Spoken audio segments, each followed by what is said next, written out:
Welcome to today's episode, U.S.-China Economic Rivalry, How It Shapes African Trade and Currency Stability. Global power dynamics are shifting, and Africa is right in the middle of a new economic tug-of-war between two global giants, the United States and China. The rivalry between the U.S. and China is not just about politics. It's about who controls the future of global trade, finance, and technology. And while these two giants compete, Africa, with its natural resources, emerging markets, and strategic position, has become the new economic battleground. The United States emphasizes democracy, transparency, and free markets.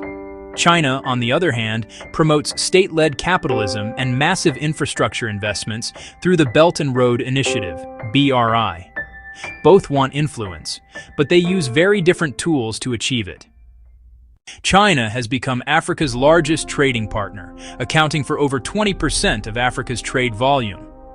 It imports minerals, oil, and agricultural goods, and exports machinery, electronics, and textiles.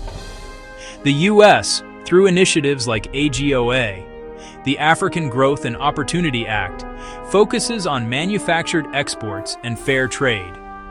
But here's the twist. As the U.S. imposes tariffs or sanctions on China, African markets feel the ripple effects. Prices of goods, shipping costs, and access to credit all shift, directly affecting African importers and exporters. Now let's talk currency. Most African trade is still dollar-denominated. So when U.S. monetary policy tightens, like during interest rate hikes, African currencies weaken. China is challenging that by encouraging the use of the yuan, renminbi, in African trade settlements. Countries like Kenya, Nigeria, and South Africa are already exploring yuan-based transactions to reduce dollar dependence. However, this creates a delicate balance. Should Africa align with the dollar system or the rising yuan zone? Either way, exchange rate volatility becomes a major risk for African economies. Africa's challenge is strategic neutrality.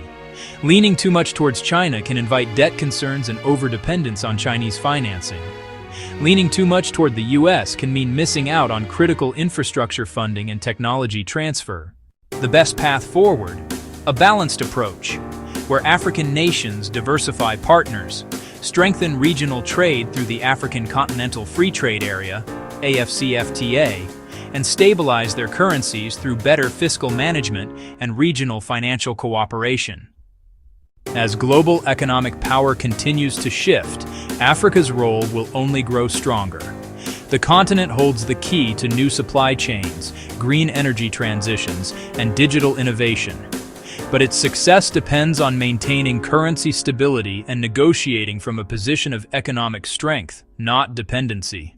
The U.S.-China rivalry may reshape global economics, but Africa's response will determine whether it becomes a victim of global tensions or a victor of strategic opportunity.